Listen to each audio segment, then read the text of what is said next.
Bonjour à toutes, bonjour à tous, bienvenue dans cette vidéo. Nous allons voir aujourd'hui la correction des exercices. Alors, pour corriger les exercices du jour, on va avoir besoin de 2-3 petites formules, à savoir la première que vous avez vue en cinquième, k fois a plus b égale k fois a plus k fois b. Deuxième formule, on a k fois a moins b égale k fois a moins k fois b. Souvent, on modélise ici le développement par une flèche. Troisième formule, si vous avez un plus devant une parenthèse, on peut simplement distribuer le plus. Donc on a ici plus a plus b, qu'on peut noter aussi plus simplement a plus b.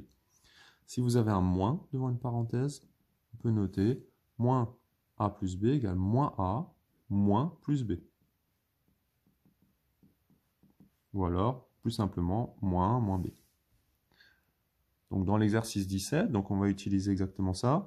On a 5 fois facteur de 2x plus 3, on fait 5 fois 2x plus 5 fois 3, 5 fois 2x, 10x, 5 fois 3, 15. On a donc utilisé la formule k fois a plus b égale k fois a plus k fois b. Dans le b, ici on voit qu'on a un plus devant la parenthèse, donc attention à ne pas confondre avec la formule qu'on a utilisée ici. Le plus ici vient couper la partie de gauche et la partie de droite. Donc le 5, lui, il est tout seul. Et on a plus 2x plus 3. Donc ça nous fait donc 5 tout seul, plus 2x, plus 3. Maintenant qu'on a ça, on peut donc regrouper. Le 2x, il est tout seul, 5 et 3, on le met ensemble, on obtient 8. Pour le C ici, de la même manière que pour le A, on a la formule k fois a plus b, sauf que le k ici, il est placé à droite. Alors on sait que dans une multiplication, on peut échanger les différents facteurs.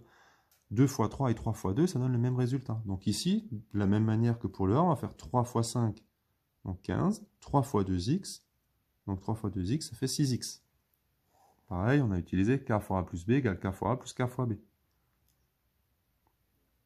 Pour le D, 4 fois 5x, 20x, 4 fois moins 2, on n'oublie pas le signe, ça fait moins 8, donc 20x, moins 8.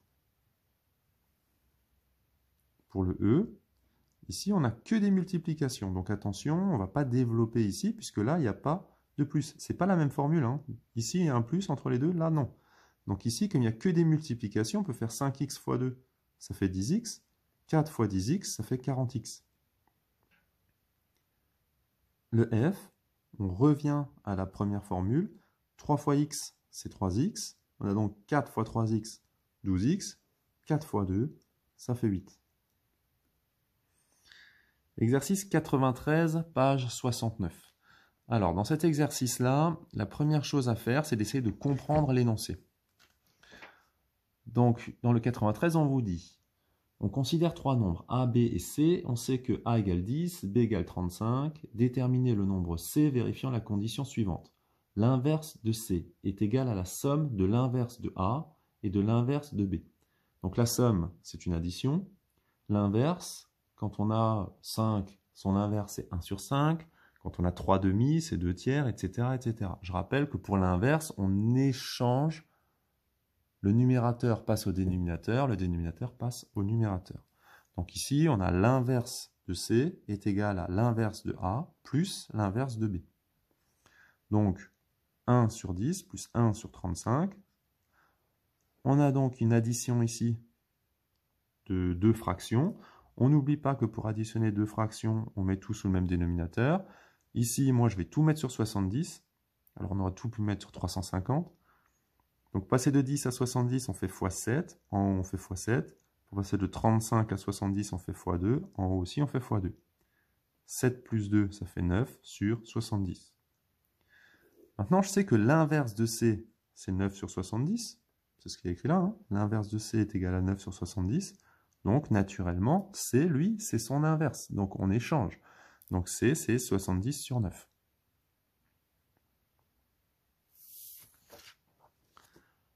Dans les deux derniers exercices, c'est beaucoup plus facile. Pourquoi? Parce qu'il s'agit simplement d'appliquer un exercice outil que vous avez appris en classe. Donc ici, il s'agit d'utiliser le théorème de Pythagore. Vous avez un triangle ABC qui, lui, est rectangle en C. Je vous rappelle que c'est une condition indispensable. Comme il est rectangle en C, on peut utiliser le théorème de Pythagore. Et donc, on fait bien attention ici, comme il est rectangle en C, de mettre bien le C du même côté de l'égalité. Ou alors, celui qui est tout seul, c'est celui où il n'y a pas le C, au choix. Donc on a BC carré plus CA carré égale AB carré, 6 carré plus 8 carré égale AB carré. On trouve 36 plus 64 égale AB carré, et donc AB carré égale 100. Ben, si AB carré égale 100, je vous rappelle que pour enlever le carré ici, il faut compenser son action. Comment? En mettant la racine de l'autre côté. Donc on trouve AB égale racine de 100. Racine de 100, par définition, c'est le nombre qui, multiplié par lui-même, donne 100, donc 10. Donc AB égale 10. Dans l'exercice 22, c'est à peu près similaire. Il faut simplement avoir l'idée de décomposer la figure avec une sous-figure. Vous avez ici un carré, 4 côtés de même longueur, 4 angles droits. Donc, en dégageant ici, pour calculer la diagonale, on trouve donc un triangle qui, lui, est rectangle isocèle, de côtés de même longueur. Comme tout à l'heure, il est rectangle en A, donc on écrit AB carré plus AD carré égale DB carré.